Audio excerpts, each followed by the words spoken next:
Good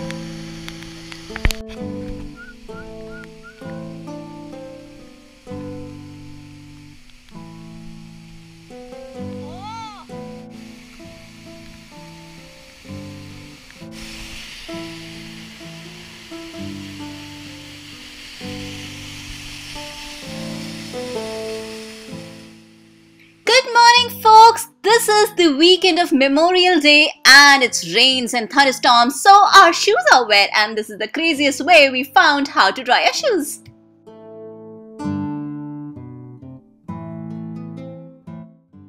Bond Falls is 5 hours from Milwaukee, and due to rains you can see it's all green and the lakes are all looking quite nice. So, as you enter the state park, you'll be given a daily pass for $9, which would be valid for all the state parks across the state for a day.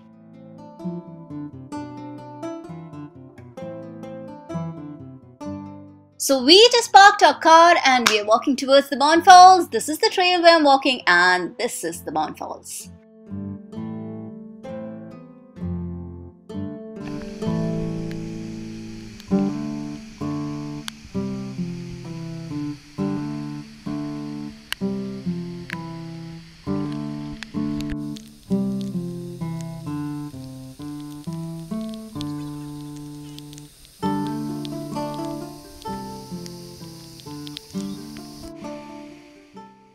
The best part about Bond Falls are these stairs and trails that takes you to Bond Falls Flowage. That means you can start from the bottom, go to the top and actually can walk on the flowage of Bond Falls, as in from where does it come and where does it go, which is absolutely amazing. And that's one of the things I found in Upper Peninsula of Michigan, including Porcupine State Wilderness Park, where many of the waterfalls has trails just along the waterfall that takes you to the base and the top of the waterfall.